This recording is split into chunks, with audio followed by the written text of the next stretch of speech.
나와미타불 반갑습니다.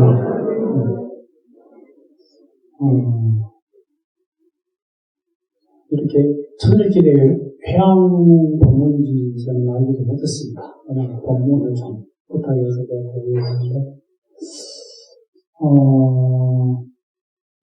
저는 뭐 사실 뭐 학식이 그렇게 높은 것도 아닌데,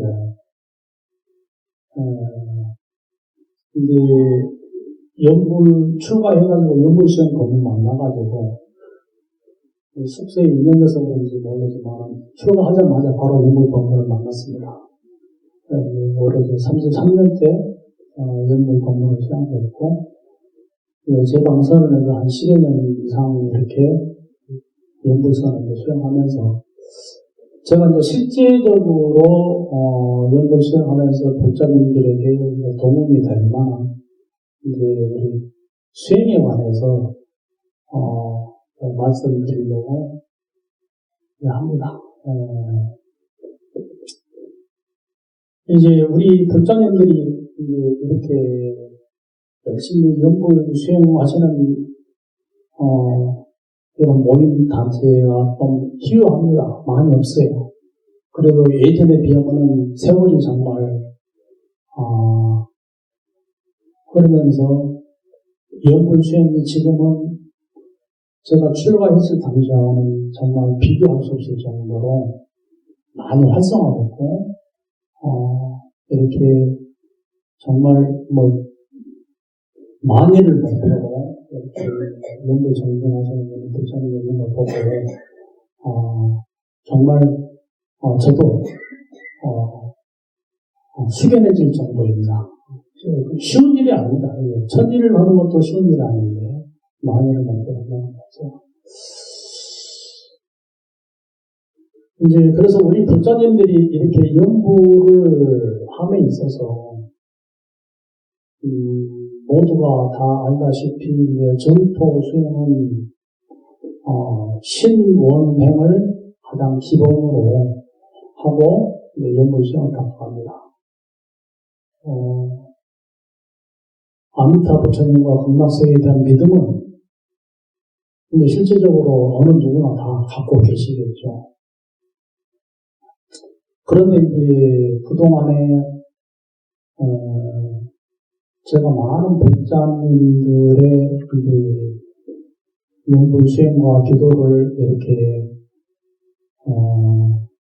이끌어주면서 지켜봤을 때 발언이 정말 얼마나 중요한가 이걸 모르시는 분들이 굉장히 많았었어요. 그동안에 보면 우리가 신원행 가운데서 믿음은 아미타 부처님과 극락세이라는 믿음이 다 있으니까 누구든지 다 믿고 연불을 하겠죠. 발언도 부처님들은 다 모두가 극락세계 태어나기를 발언하는 마음으로 원을 세운다고 다 그렇게 생각하시겠죠. 근데 많은 불자님들을 제가 그동안에 이제 지켜보면서 느꼈던 점은 정말 진실한 발언입니다. 극락세계에 태어나고자 하는 정말 진실한 발언입니다. 이런 부분에 대해서는 이제 그 퀘스천 마크가 될 정도로 많은 분들이 어릿하게 극락왕에 대한 발언을 세운 분들이 많지 않았습니다. 왜냐하냐, 이 불자님들께서 보면은 발언을 한다고 하시지만은 우리가 이 인간 세상을 살아가다 보니까 세속사에 얽힌 다양한 문제들이 많이 있습니다. 가령 건강에 대한 문제, 부모, 자녀 간에 관한 문제, 사업에 관한 문제, 경제적인 문제, 결혼이나, 각가지 다양한 이러한 문제들이 살아가면서 없는 분이 없습니다. 다 있죠. 그러다 보니까, 실제적으로, 신원행 가운데서 가장 중요한 게 발언인데, 그 발언의 부분에 있어서 많은 불자님들이, 이렇게 법문을 들을 때는 극락왕생을 바로 난다고 하는 것 같지만 실제 일상생활에 돌아가게 되면은 많은 분들이 아이고 우리 아들 딸이 빨리 시집장가 들어갔으면 좋겠다. 또 뭐 대학 시험에 합격했으면 좋겠다. 누가 아픔을 낫게 됐으면 좋겠다. 경제적으로 몸이 해결됐으면 좋겠다. 등등 세속적인 이런 문제들을 떼어놓을 수가 없게 됩니다. 그래서 우리가 아미타 부처님을 부른다고 해서 반드시 극락왕이라는 얘기 아니라는 걸 알 수 있어요. 우리는 아미타불을 부르면 다 극락왕이 할 것 같지만 그 중생의 마음이 어디를 향하고 있는가? 오직 서방정토 극락세계 나고 죽음이 없는 정말 부처님 나라 온갖 이 고통 세계에서 벗어나서 오직 즐거움만 있는 나라 그 부처님 나라만을 생각하는 마음을 갖고 있는가?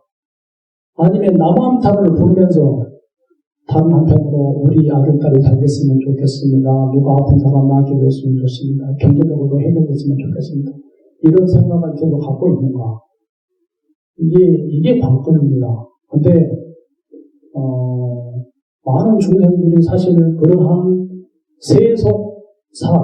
세상살이의 그런 문제를 떨쳐버리기가 어렵습니다. 그러다 보니까 정말 어긋한 마음으로 오직 극락세계의 왕생하기를 바람합니다. 이 발언이 잘 안 됩니다. 그래서 우리가 중요한 게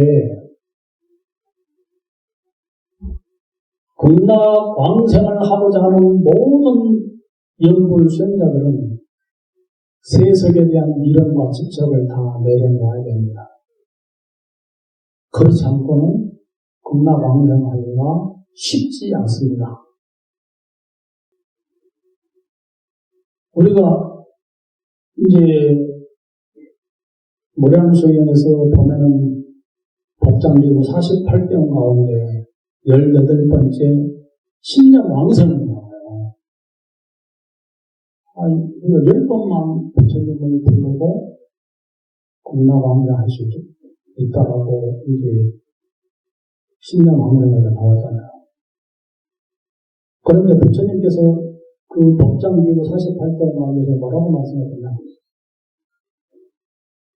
가령 제가 부처가 될 적에 시방세계의 모든 중생들이 지신신나고 지극한 마음으로 신나 믿고 기뻐하며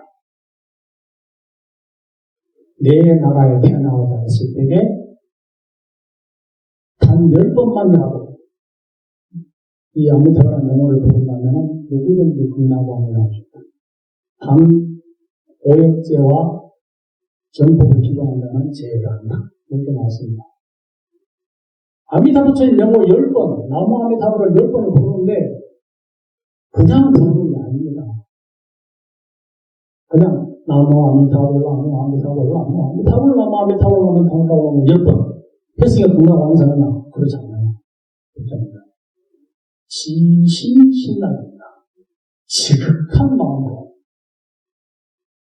정말 우리 가슴이 미어질 정도로 부처님에 대한 환심과 사무치는 그리움, 정말 기쁜 마음, 그런 마음으로 우리가 나무아미타불을 10번 불러야 합니다. 그럼 어떻게 해야 우리가 지극한 마음으로 부르겠습니까? 마음한테 정말 정성스럽고 간절하게 불러야 돼요. 그냥 나무아미타불, 나무아미타불, 나무아미타불 이게 아니에요.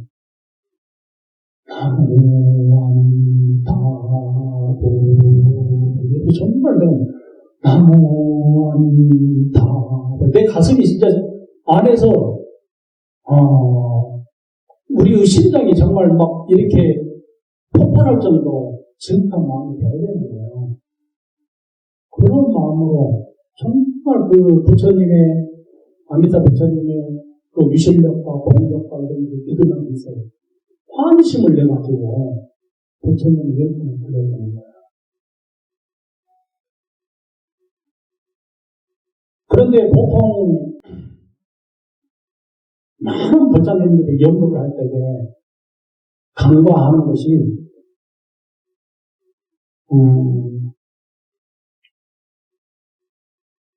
자기 마음을 들여다보면서 지극한 마음으로 연구를 하는 이것을 많은 법사님들이 간과합니다. 저도 처음 출가를 해가지고 연구 시험을 할 때에는 그냥 막 정신없이 나만서 불렀어요. 나무아미타불, 나무아미타불, 나무아미타불 이렇게 막 정신없이 불렀어요. 실수로. 그런데 그렇게 연구를 하다 보면은 이제 어떤 문제가 됩니다. 우리가 우리의 마음 안에서 온갖 번뇌망상이 들끓기 시작해요. 그래서 집으로 갔다, 직장으로 갔다, 아들 앞에 갔다, 딸 앞에 갔다, 그냥 어저께 누가 다퉜던 일로 갔다가, 온갖 생각들, 이런 생각들이 막 일어나면서 나만 부탁으로 보는 거예요. 그게 진짜 연불이냐? 아닙니다. 연불은 뭡니까? 생각념자, 부처불자. 부처님을 생각하는 것이 연불이에요. 부처님 이름만 부른다고 해서 연불 아니에요. 부처님 이름만 부른 것 같으면 오디오 틀어놓으면 하루 종일 더 잘하고 밥자도 정하고 그럼 어떻게 하는 거 연불이냐? 마음으로 우리가 부처님을 생각하는 거 연불입니다. 부처님 영어 안 불러도 돼요. 연불의 종류는 다양합니다.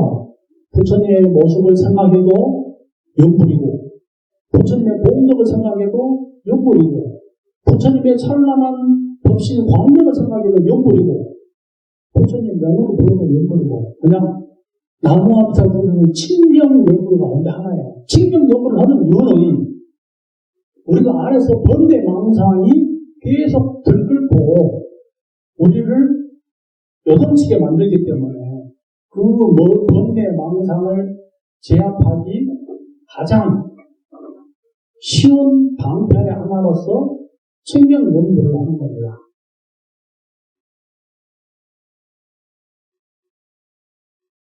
제가 제방선언에서 수행할 때에도 많은 스님들이 선방에 앉아갖고 하루 종일 수행을 하는데 일념으로 하드를 들은 스님들이 거의 없었어요.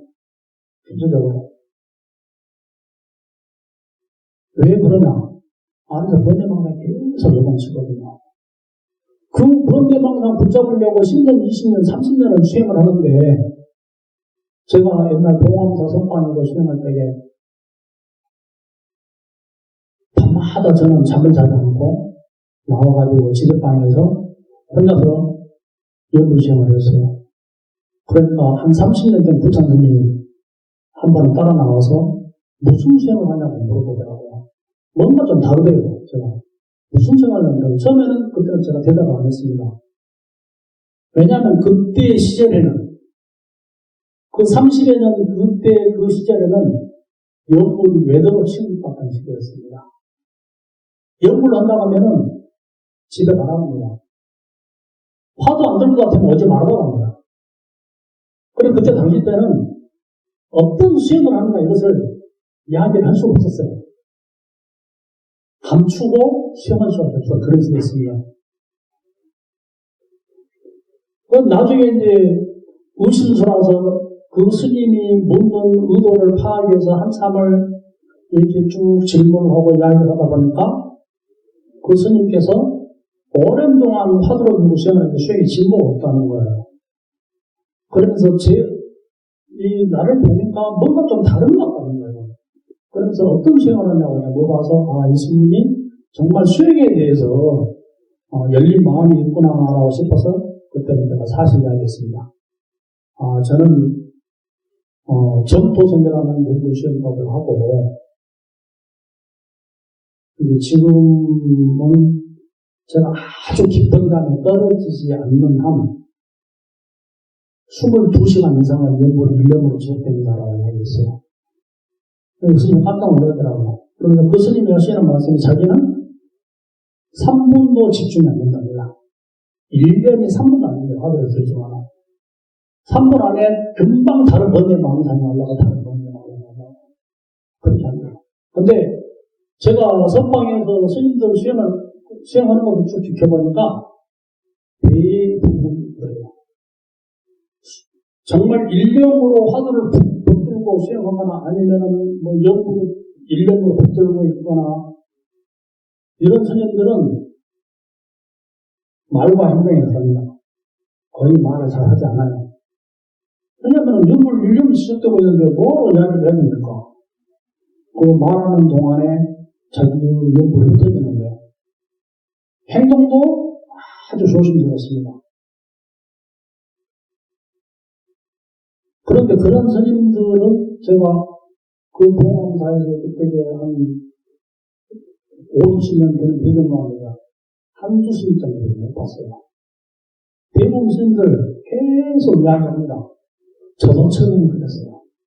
저도 처음엔 선반에 갔을 때 지적반에서 스님들하고 이야기하다 보면 지나온 과거 사물인데 뭐 출가한 다음에 있었던 일들, 온갖 일들을 이야기하게 돼요. 스님들 서로 간에 이야기를 주고받으면서 웃고 떠들고 그렇게 시간을 보냅니다. 그러면 어떻게 했냐? 공부 다 까먹어요. 그러니까 공부 안 돼요. 그래서 진짜 공부를 하려면은 도반을 조심해야 됩니다. 왜냐면 도반이 수행을 방해하는 방해거든요. 내가 좀 집중을 했는데 배워갖고 말 걸고 조금 뭐 어떻게 해보려면 뭐 하자고 이야기하고 계속 그렇게 해요. 그래서 정말 우리가 공부가 일념으로 들어가는데 가장 큰 방해라는 건 도반이에요. 물론 도반이 우리의 공부를 뭐 절반을 이뤄준다는 우리 분들의 속담도 있습니다. 그만큼 도반은 아주 훌륭한 스승이기도 합니다. 그렇지만은 우리가 정말 다른 수행을 향하는 그 마음을 내지 못하면은 도반이 최대의 회방권이 되는 겁니다. 낯선 불자님들, 전혀 보지 못한 불자님들하고 수행을 하게 되면 어떤 문제가 있냐? 긴장을 하게 됩니다. 조심스럽잖아요. 모든 사람인데. 근데 도반하고 있으면 편안하잖아요. 내가 조금 잘못해도, 실수해도, 뭐 헛으로 말해도 다 받아줄 수 있어요. 그러니까 해태해져요. 긴장하지 않아요. 근데 낯선 불자분들 그 틈속에 들어가면은 혹시라도 실수하면 어떻게 되나? 혹시라도 저분이 지적받으면 어떻게 되나? 이래서 조심해야 됩니다. 출반 스님도 똑같아요. 저도 그랬어요. 저도 선방에서 수행할 때 도반들하고 함께 짝을 이뤄가지고 방문을 들여가지고 수행을 하게 되면은 그 도반이 있으니까 도반한테 의지하고 함께 이야기하고 이런 개념이 있어요. 근데 나중에 제가 정말 발심을 해가지고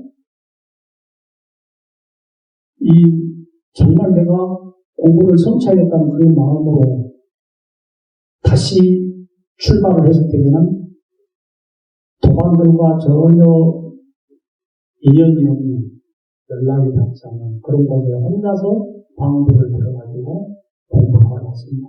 그러니까 그래도 워낙 아는 스님들이 많다 보니까 한두 스님 만나게 돼요. 제가 2000년도에 음악세계를 다녀오신 관정군수님을 초빙을 해서 그 강진 100년사방에서 큰 부패를 했었습니다. 그때 제가 관정군수님께 스승과 제자 인연을 맺고 그때부터 본격적인 연불 수행 정리를 했습니다. 물론 그 전에도 처음 출가에서부터 연불 법문을 만났고 청학군수님의 실상관이라든가 동종 여러 스님들의 연불 법문을 접하고 연불 시험을 하기는 했지만 본격적인 연불 시험을 한 것은 관정권 스님과 인연이 된 다음부터였어요. 제가 그때 강진 백년사에서 토벌에서 3년을 이제 지역하고 혼자서 토벌에서 시험을 했는데 그 기간 도중에 이제 관정권과 인연에 대해서 정토선에 대한 가르침을 받고 또 큰 스님 모시고 정무를 순회를 하면서 법회를 하고 이러면서 연구를 이제 했었는데 그 토굴에서도 그냥 살아가는 게 아니에요. 그 토굴에 다니는 데도 보면 이제 큰절에서 스님이 연구 잘하니까 내려와서 천도 좀 지내주시오, 뭐 행사에 못 좀 해주시오, 막 이러면은 그 도량 안에 사니까 어쩔 수가 없는 거예요. 상도 안 할 수가 없는 거예요, 제가. 그러다 보니까 이제 얽힌 부분들이 있죠. 그래서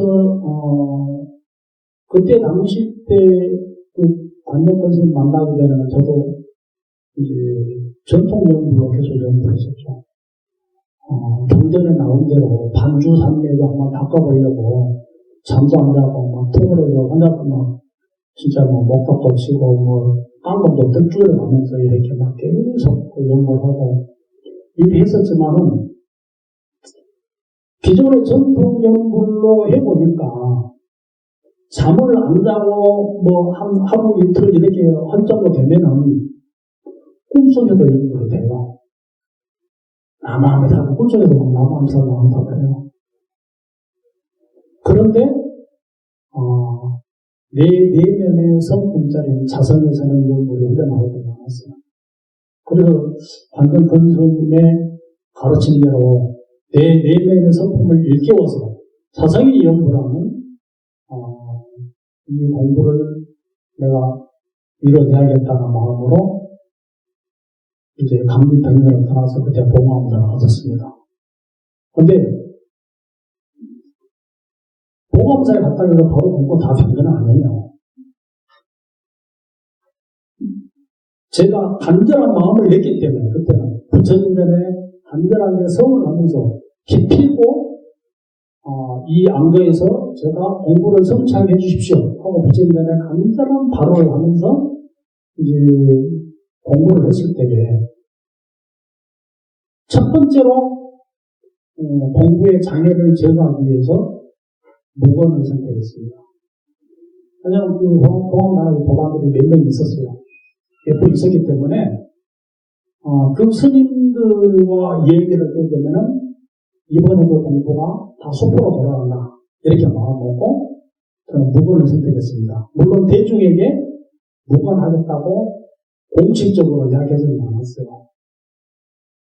제가 이제 그동안에 조금 쌓였던 노하우가 선방에 몇 년 다니면서 쌓였던 노하우가 뭔가 내가 뭘 하겠다라고 이야기하면은 마장이 많이 생겨요. 오늘부터 제가 뭐 5분씩 하겠습니다. 1종씩 하겠습니다. 그러면은 그거에 대한 마장이 굉장히 많이 생겨요. 누가 막 자꾸 옆에서 먹으라고 옆에서 막 자꾸 찔벅거리기도 하고 또 1종씩 하다가 너무 허기가 들어갖고 안 되겠다. 초콜릿을 한번 먹자. 먹으면은 그 초콜릿 먹으면 막 시비 걸어오기도 하고 등등의 여러 가지 그 장애들이 많이 생기기 때문에 그러한 것들을 이미 제가 눈칫밥으로 알아가지고 절 눈칫밥으로 알아서 봉화문에서는 무건하니까 말하지 않았어요. 그리고 혼자서 무건했습니다. 도반님 앞에 걸어오면은 첫 번째 잘못하면 또 말을 걸어주시니까 제가 고개 딱 돌려서 뒤로 도망갔어요. 뒤쪽으로 뺑 돌아가고 다른 데로 가버렸어요. 그런 식으로 이제 스님들을 회피하는 겁니다. 가급적이면 한 자리에 앉지 않으려고 회피하고 그런데 어쩔 수 없이 그 한 자리에 만나는 그런 일이 있어요. 있다 보면 그 한 자리에 있다 보니까 90일을 함께 살다 보니까 안 만날 수 없어요. 앉아서 또 도반들을 만나가지고 도반들이 말을 걸어오면 그때는 어쩔 수 없으니까 제가, 나보고는 말 걸지 마시오. 이럴 수 없잖아요. 네가 뭐가 잘났다고, 뭐 공부를 한다고, 이렇게 이제 또 시비 걸고 여러 가지 장애를 줄 것이 뻔하기 때문에, 그냥, 예, 아니요. 이 두 마디에 하지 않았어요. 반드시 대답해야 되는데, 대답하지 않아도 된다 그러면 침묵지키고 있고, 속으로 계속 연구 정리고, 반드시 대답해야 되는 그런 상황이면, 예. 그렇잖아요. 아니요. 이 두 마디만 하고 더 이상 말하는. 이렇게 여러 차례 반복을 하니까, 그 다음에는 도반 스님들이 다른 눈치를 챘어요. 저 스님, 부근하는구나. 그래가지고, 알아서, 그 다음부터는 말을 걸지 않게 되더라고요. 근데, 그 봉황사에 갔을 때 제가, 봉황사는 이제, 일반 정진하는 팀이 있고, 또, 가행 정진하는 팀이 있어요. 그리고, 이제, 원력 보시를 하면서, 봉사를 하면서 수행하는 팀이 있고, 이렇게 나눠져, 세 팀으로 나눠지는데, 저는 가행 정진 팀에 들어갔습니다. 가행 정진 팀은, 4시간 자고 수행을 하는데, 제가 수행에 대한 좀 욕심이 많고, 경쟁심도 좀 많아요. 그러다 보니까, 4시간 자는 것을 저는 2시간을 또 쪼개갖고, 2시간을 혼자서 나와서 가행정진을 했어요. 그러면서, 그때에 부처인전에 나가서, 제가 공부가 더딘 것을 참여했습니다. 왜냐하면 우리가 수행에 진보가 없고, 그런 것은 내 업장으로 이런 겁니다. 우리의 업장이 가로막고 있기 때문에 수행이 앞으로 나가지 못하는 겁니다. 그래서 부처인전에 매일같이 저녁이면은 나가가지고 부처인전에 심학참을 하면서 연구를 했습니다. 그래서 저 같은 경우는 그때 당시 때는, 테이프가 있던 시대였어요. 마이마이라는 카세트가 조그마한 카세트가 있어가지고, 그 카세트가 내가 녹음을 해놓은 게 있었어요. 그래서 그 연부 녹음을 이제 가지고 가면서, 연부를 이제 또 들키면은, 여러 가지 또 장애가 생기니까, 대중들 모르게 해야 됩니다. 그래서, 이제, 사물함 안에다, 개인 사물함, 조그마하게 안마씩 합니다.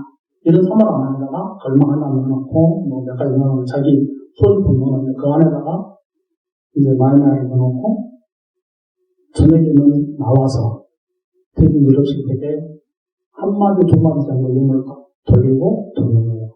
그리고 그걸 마음으로 깊이 또 되새기고, 그리고 또 수행을 하고, 낮 시간대로 혹시라도 연불이 잘 안 이어진다 그러면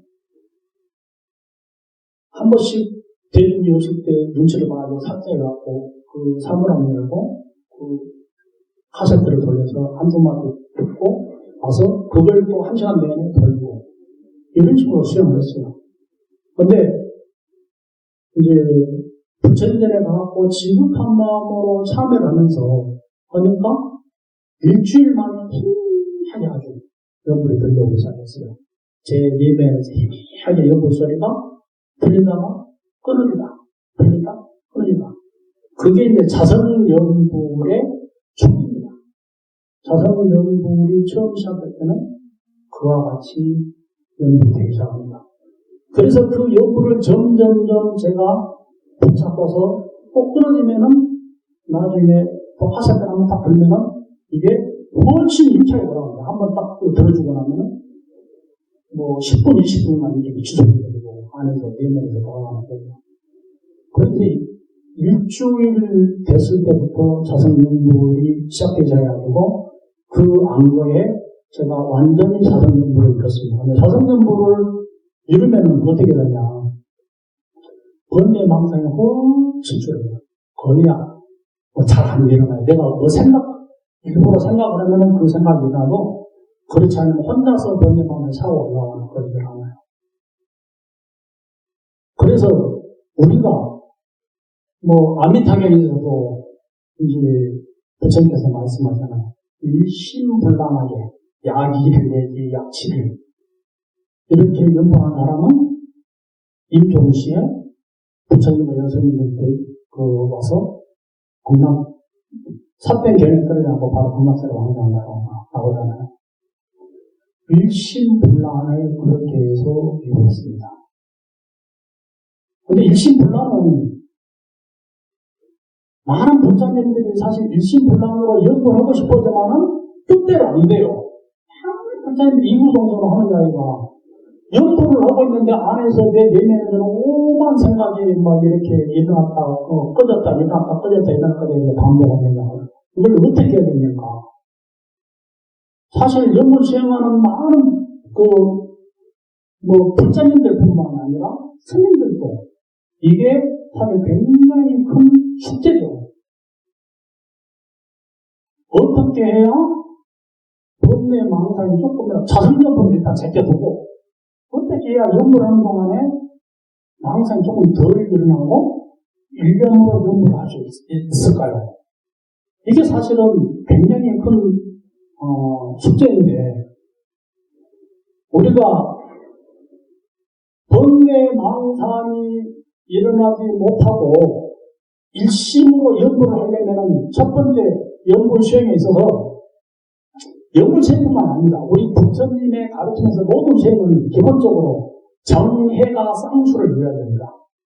정은 오만 생각을 굳어들여서 한 생각을 딱 만드는 거. 우리 부처님들 같은 경우는 나무아미타불 명호죠. 부처 명호죠. 간화산 하시는 분들은 이목고 화두 그겁니다. 그래서 모든 번뇌 망상이라는 것은 한 생각으로 딱 붙잡는 거. 이게 정입니다.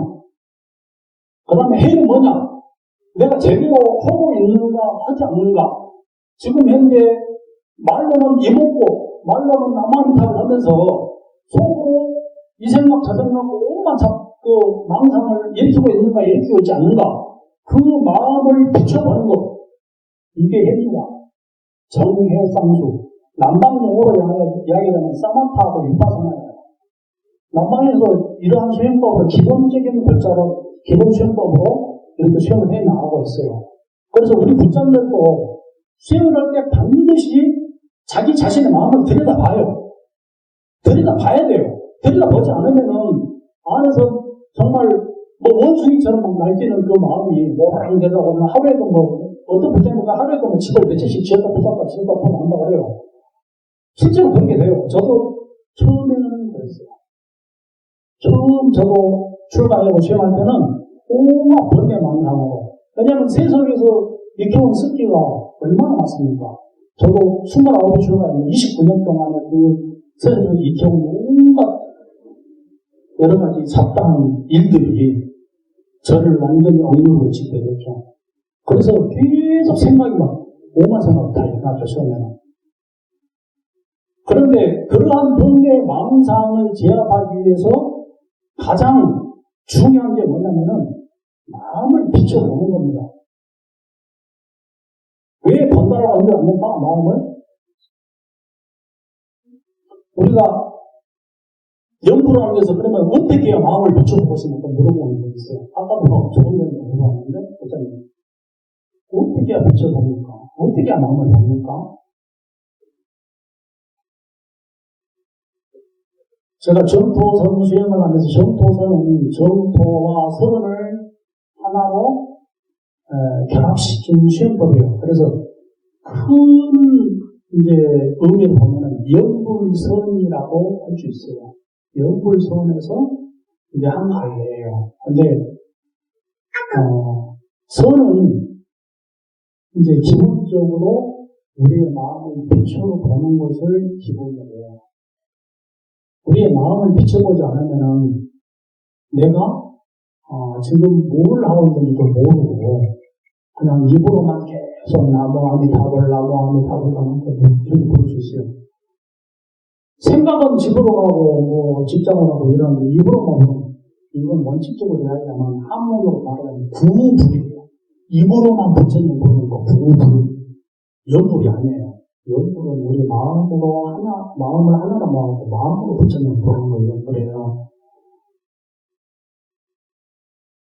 그래서 우리가 마음으로 연구를 하려면은 마음을 비춰봐야 되는 거예요. 전도선에서 연구 시험할 때 굉장히 중요하게 하는 것이 뭐냐면 귀로 듣는 것을 중요하게 생각합니다. 왜 귀로 듣는 것을 중요하게 생각하냐면 이제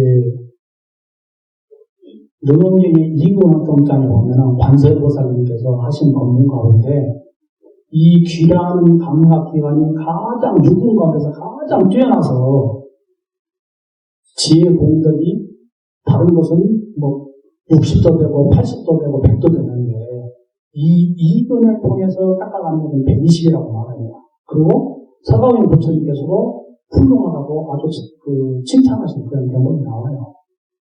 그래서 귀라는 감각은 다른 우리 감각기관하고 다르게 다른 감각기관은 벽이 하나가 딱 존재하면은 눈이라는 감각은 보이지가 않아요. 코라는 감각기도 쭉 멀리 떨어지면 냄새 못 맡아요. 혀도 직접 혀 끝에 다 대야지만 뭐 맛을 느끼고 우리 피부 감촉도 마찬가지로 직접 다 대야만 느낄 수 있는데 이 귀라는 이거는 저 벽 넘어서 누구야 부르면 다 보여요.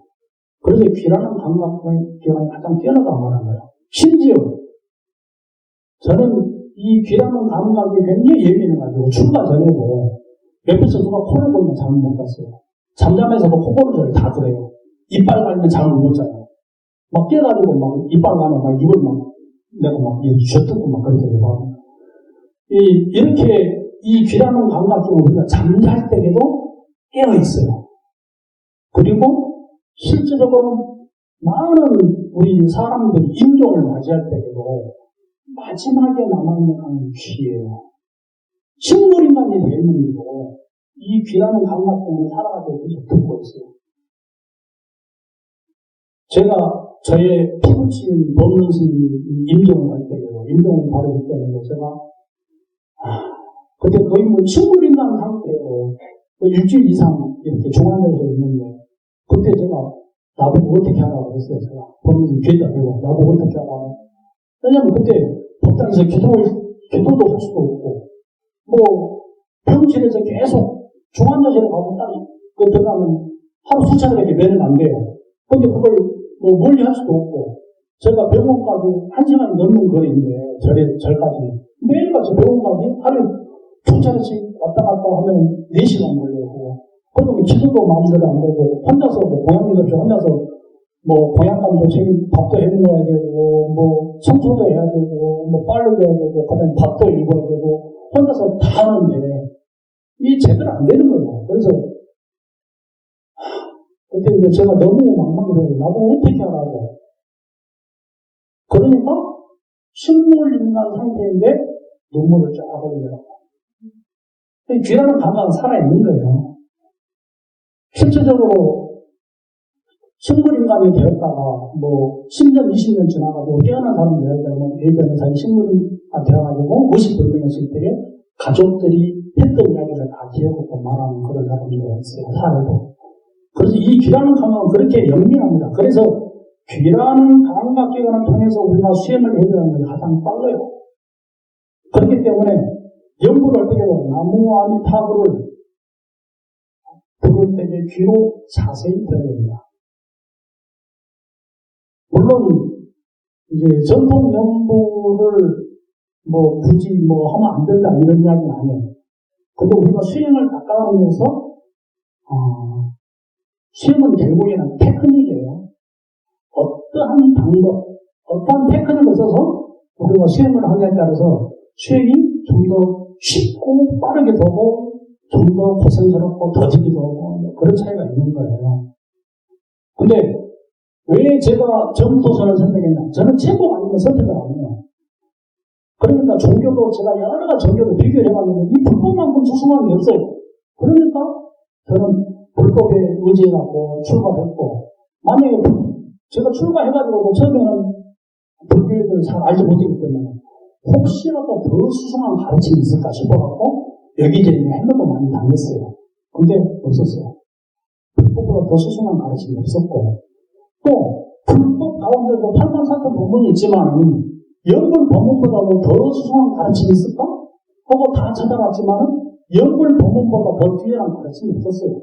그래서 저는 영불 법문을 의지했던 것이고, 영불 방법 가운데서도 여러 가지 방법이 있는데, 물론 이제 저도 처음 출가했을 때는 청하스님의 실상관도 많이 갖고 했습니다. 왜냐하면 도반들이 이제 선절 스님 상자도 있었고, 또 청하스님 상자도 있어서 제 도반들 가운데. 그러다 보니까 이제 그 큰 스님들 법문을 접하게 되고, 당연히 저는 이제 우리가 수행을 하면서 취사 선택을 잘해야 돼요. 좋은 것을 취하고 좋지 않거나 옳지 않은 것을 버려야 되는 거예요. 그래서 이제 성철 스님 그 상자되는 도반은 성철 스님의 이제 수행자 오기라는 소책자를 갖다 줬을 때에 거기서 제가 취한 것도 있어요. 성철 스님께서는 뭐라고 했냐? 수행자가 변성오도를 하려고 하는데 실컷 자고 실컷 먹고 뭔 수행을 하느냐? 서울대학교만 가려고 해서 하루 4시간 잠을 자지 않는데 무슨 수행자가 그렇게 막 마음껏 자고 이러는데 수행을 하냐? 이런 말씀드려서 수행자에게 4시간 자는 하려고 하는 그 가르침이 됐어요. 그래서 저는 한번 수행했어요. 100번 지당하시고 맞는 말씀입니다. 그래서 제가 처음 출가하였고 송강사 그 강원에서 수행할 때에 벌써 7번 때 저는 그 수행자 공개대로 4시간 자지 않기 위해서 도방도 잠을 제가 밖으로 나왔어요. 9시 되면은 취침 주표가 딱 떨어지는데 그때 나와가지고 밖에 나와서 혼자 수행을 했어요. 2시간 더 수행하고, 왜냐면 기본적으로 6시간 취침이거든요. 그리고 이제 청하스님 상자 도방스님이 이제 전에 좀 큰 스님 법문을 보고 실상만도 많이 했어요. 그렇지만 우리가 수행을 함에 있어서 어떤 것이 나에게 맞는가 맞지 않는가 먼저 이것을 잘 우리가 봐야 돼요. 그리고 쉽고 빠르고 잘 맞는 방법을 선택을 해야 되는 겁니다. 물론 반드시 저는 전투선만을 해야 된다고 주장하지는 않아요. 사람마다 다 다르기 때문에, 근기가 다르기 때문에 전투선이 아닌 다른 수행법을 해도 되는 거예요. 그렇지만 원리는 그래요. 정해상수를 하고 있느냐 하지 않는 겁니다. 전투선 역불법은 일반 역불법과 이제 다른 차이점이, 첫 번째는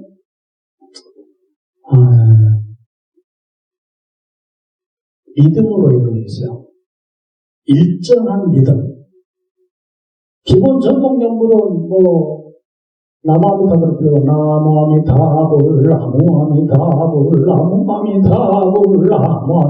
이렇게 스님이 자유곡으로 곡을 올렸다가 내렸다 올렸다가 마음대로 해요. 근데 전통 연불은 극락성에서 배우는 가르침이에요.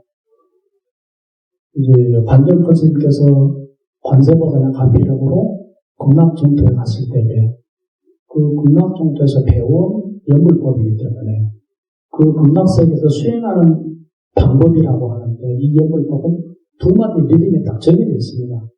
그래서 일정한 리듬, 일정한 박자로 연불을 하는 것이 이제 차이점이라고 할 수 있어요. 기술적으로. 그래서 일정한 리듬을 갖게 되면 어떻게 되느냐. 굳이 나무아미타불 명곡을 소리내지 않아도 멜로디만 흘러나오면 연불이 돼요. 가령 나무아미타불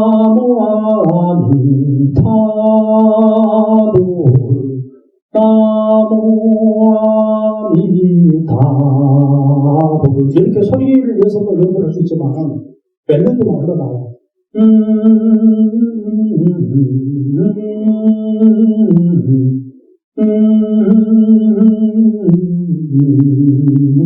이렇게 멜로디만 나오고 안에서 절대로 연불이 똑같이 돼요. 연불은 중요한 것은 소리가 아니에요. 내 마음이에요. 그렇기 때문에 이제 이 일정한 운율, 멜로디로 이루어져 있는 연불이기 때문에 우리가 사실은 우리 내면에 깊이 각성을 시키는 힘이 있어요.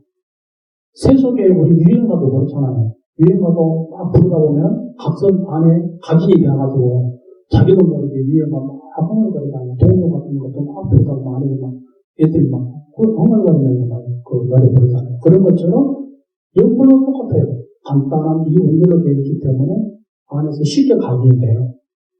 그 다음에 박자도 일정하기 때문에 박자만 나오고 연불됩니다. 이렇게. 우리 보통 스님들은 목탁을 치고 연불하잖아요. 앞에 법사님들도 목탁 치고 연불하지만 연불을 일정한 템포로 이렇게 목탁을 치면 연불하면 나중에는 이러지만은 나중에 이렇게 템포만 흘러나오고 박자만 탁탁탁 맞춰주고 연불이 안에서 똑같이 돌아갑니다. 그래서 이제 이런 그 연불의 전통 연불과 정통 연불의 차이점이 있고, 그 다음에 이제 연불이 그렇게 각인이 잘 되다 보니까 각인에 대해서 이제 읽어지다 보면은 우리 내면에서 우리의 성품이 연불하는 그런 자성 연불의 경제가 오게 돼요. 많은 불자님들이 사실 자성 연불을 이루고 싶어 하죠. 어떤 분들은 너무너무 쉽게 이룬 분도 많고, 어떤 분들은 정말 힘들게 하는데도 이루지 못한 분도 많고, 전생에 따가운 그 숙세의 근기에 따라서 다 다릅니다. 모두가 다 똑같지 않아요. 그래서 우리가 이렇게 어떻게 하면 자성연불을 빨리 이룰 수 있습니까? 하고 이제 자성연불만 이루고 싶어갖고 묻는 분들도 많이 계세요. 근데 자성연불을 이루기 전에 먼저 우리의 모든 집착과 번뇌의 망상을 먼저 내려놔야 돼요. 그게 안에 먼저 이렇게 꽉 차가지고 있으면 안 돼요. 마음이 먼저 맑아져야 그러니까 자성연불도 이루어져요. 내가 뭐 이것도 해야 되고 저것도 해야 되고 막 온갖 것들이 많이 있는데 연불 일념으로 이루고 싶다 해갖고 되는 거 아니에요. 그래서 저도 사실 감기병변자에서 모든 걸 다 내놓고 그냥 떠나갔어요.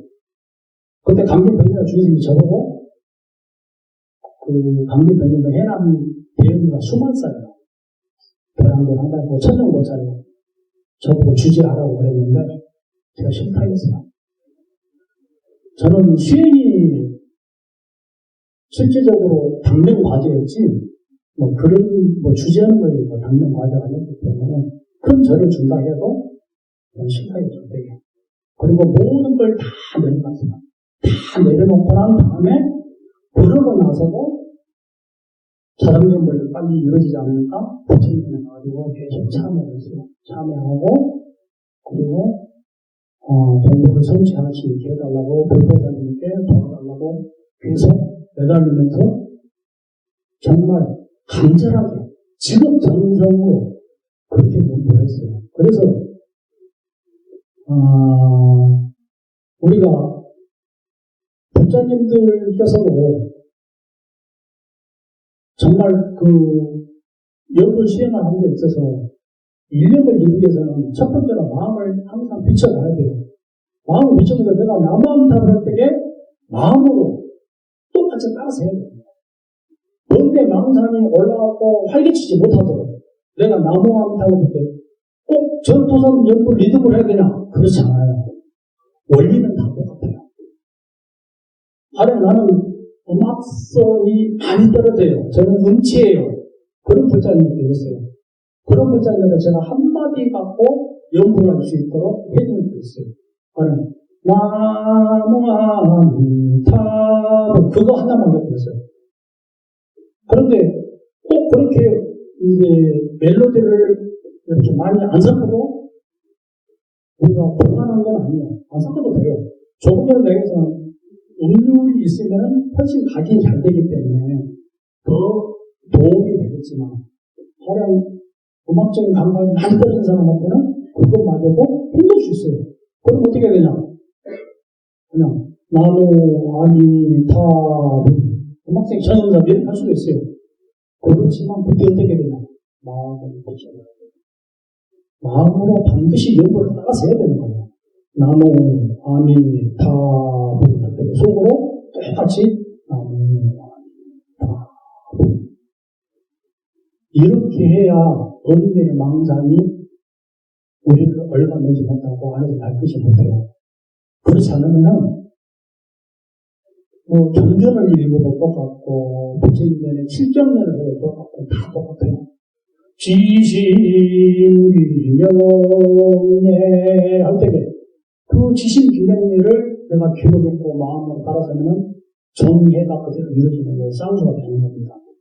근데 지신균영예 소리는 내는데 생각은 그냥 아무 생각 안 한다고 하는데 마음으로 따라서 하지 않으면 안에서 번뇌 망상이 지원자 여러 가지 상황을 만들어내는 거예요. 그래서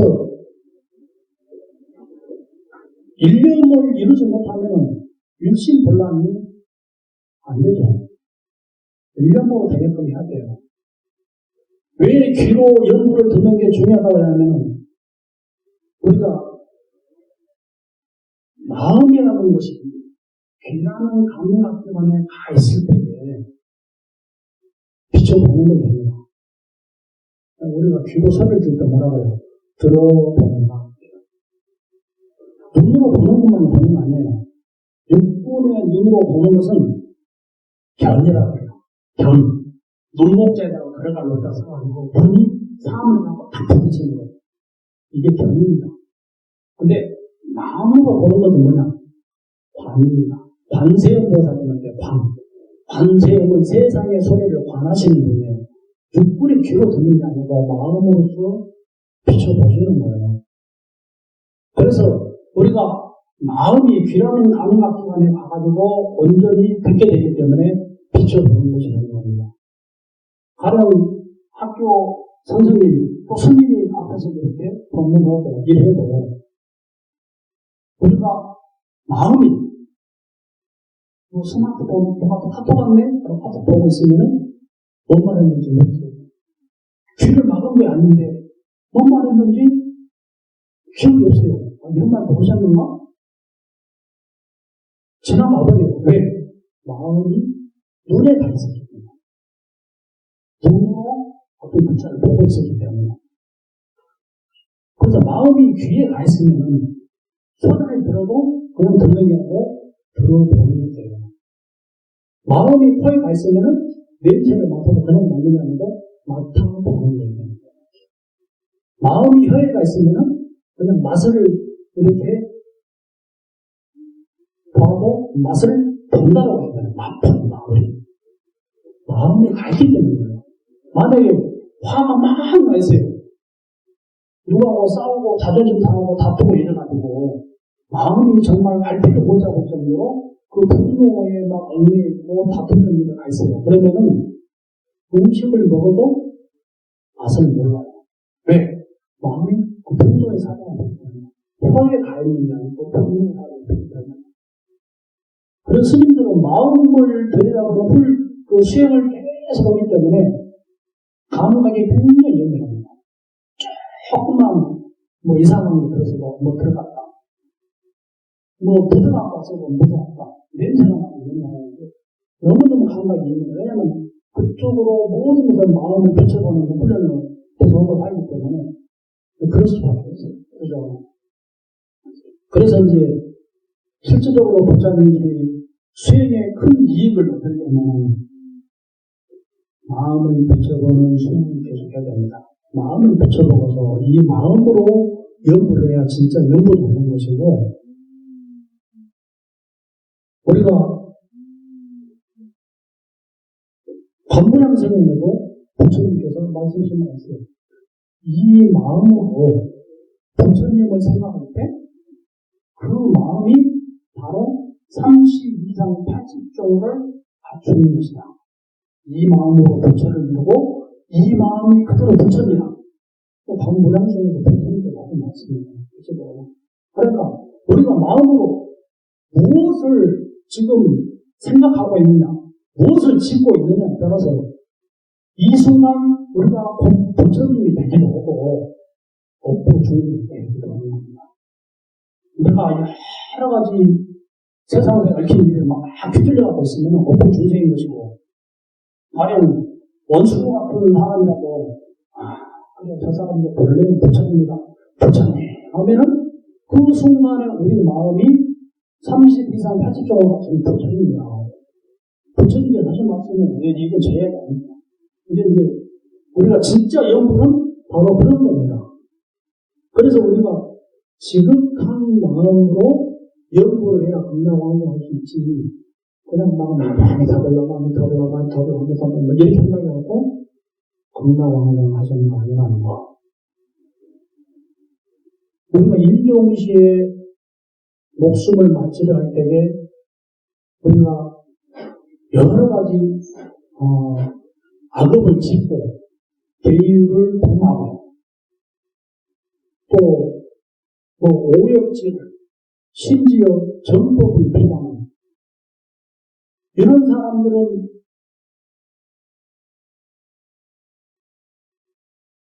신념 왕성원에서 보면 제외한다고 했잖아요. 그러면 이런 것들은 정말 절대로 극락 왕성 못할까요? 아니에요. 관무량생에서는 그런 분들도 왕생할 수 있다고 또 말씀해 놓으셨어요.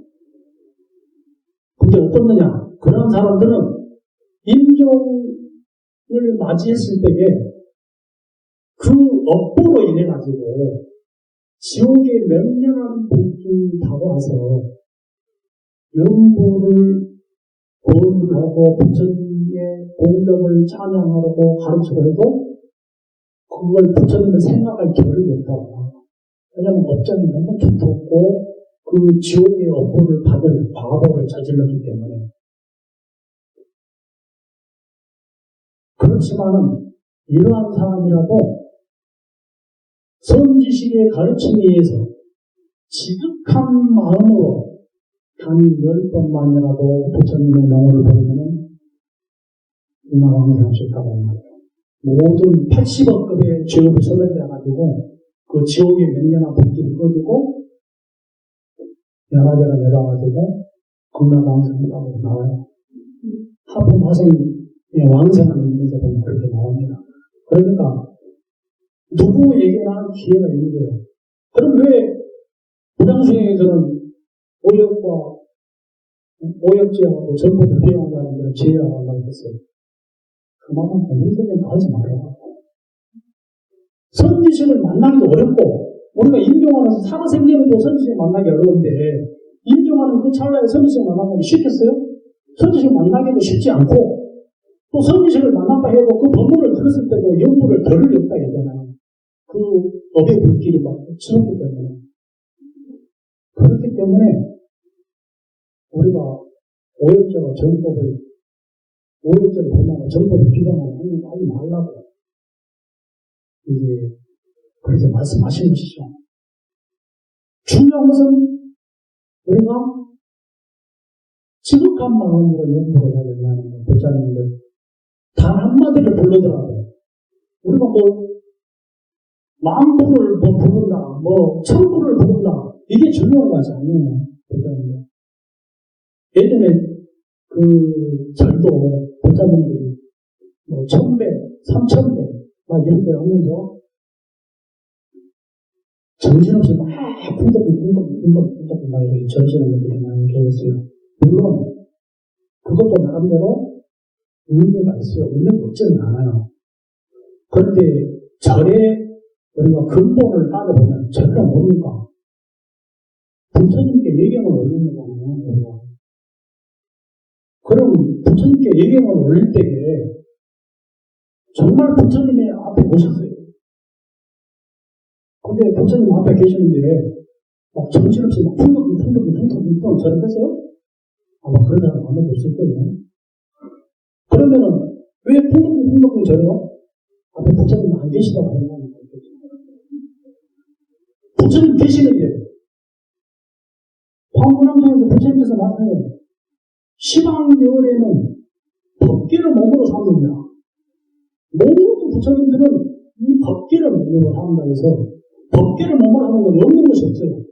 모든 중생들의 마음 안에 다 들어가 계시고 모든 마음물에 다 깃들어 있는 거예요.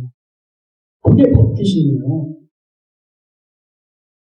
그럼 이 법당에만 계신 게 아니고 집에도 계시고 기독교 교회도 있고 성당 안에도 있고 다 있어요. 똥통이 있고 없는 것이 없어요. 부처님은.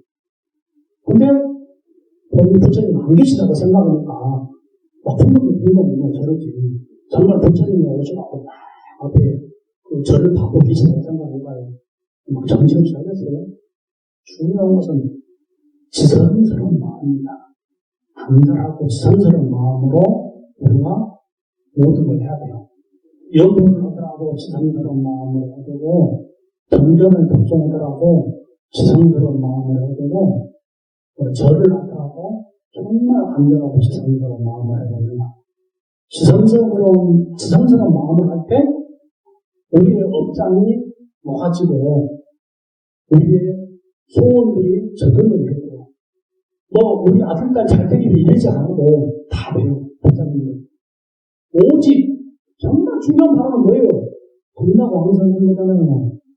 그러면은 왜 금락왕성을 해야 돼요? 나고 죽음이 없으니까 모두가 다 정말 즐거운 걸 누리고 모두가 다 부처님 되니까 모두가 불태전에 경계에 들어가잖아요. 금락왕성이. 불태전에 들어가서 모두가 다 부처를 이루는데 그렇기 때문에 금락왕성하려고 하는 거 아니에요? 근데 왜 혼자만 가려고 그래요? 부모님도 가셔야 되고 부부도 가야 되고 자녀들도 가야 되잖아요. 그러면은 자녀한테 좋은 대학 들어가갖고 좋은 직장 취직해서 시집장가 잘 가갖고 잘 먹고 잘 살아라. 이게 진짜 아들을 위한 길이에요? 아들, 딸도 전부 다 금락왕성하는 걸 해야 되잖아요. 그런 건 내가 부처님에 빌지 않아도 다 돼요. 부처님들이 기도할 것은 우리 아들, 딸, 잘 되고 시집장가 잘 가기 이런 게 아니고 우리 아들, 딸들도 전부 다 보이심을 말해서 연구를 해서 금락왕성해 해주세요. 우리 부모님도 어쨌든 간에 연구를 열심히 해서 금락왕성해 해주십시오. 우리 남편도 우리 아내도 금락왕성해 주십시오. 이 원을 세울 때 그 원이 누구의 원이에요? 여러분 각자 자신의 원이잖아요. 그렇기 때문에 여러분들이 금락왕성하게 되는 것이고 부모, 형제, 자녀, 친구들 모든 사람들도 그 내 발언으로 그 발언을 향 공동하는 그 인연으로 금락왕성하게 되는 거예요. 이게 진짜 우리가 닦아가야 될 발언이에요. 그리고 신원해 가운데 처음에 말씀드렸던 원이 이렇게 소중하고 제일로 중요하다는 것. 행은 우리가 나무 한 탑을 한다고 해서 꼭 금락왕성하는 것도 아니에요. 어떠한 부처님의 말씀이든지 그 가르침을 내가 진실로 받아들이고 닦아가면서 그러한 공덕을 해나가면은 다 금락왕성할 수 있는 거예요. 그럼 금강경 나는 금강경이 너무 좋아. 금강경 말씀이. 그래서 금강경 말씀을 열심히 하루에 7독씩 해. 그래도 그 공덕을 금락세계에 왕생하는 데 회양을 하면 다 금락왕성하는 거예요.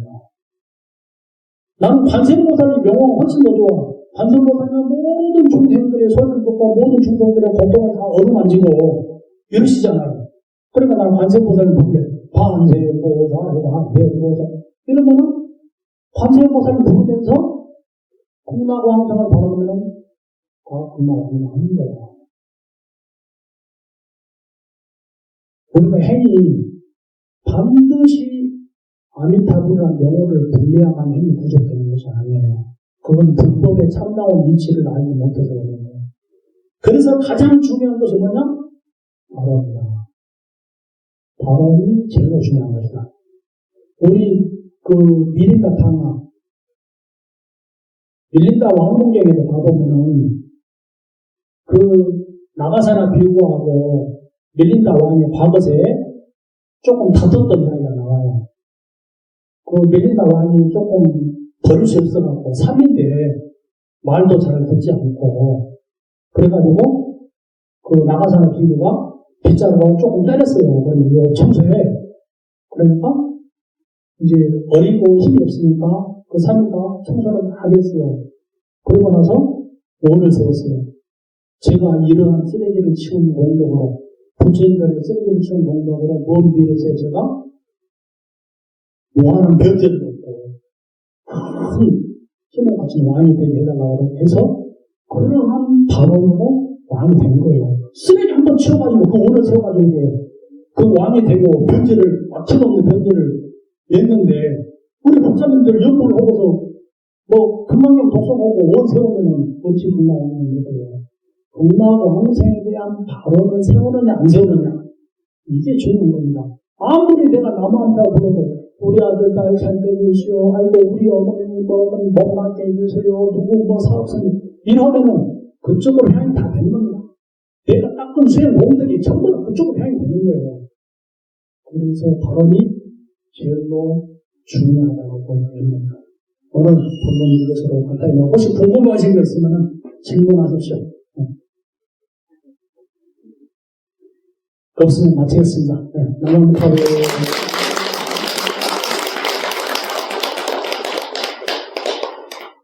나무 아미타불 나무 아미타불 나무 아미타불 나무 아미타불 나무 아미타불 나무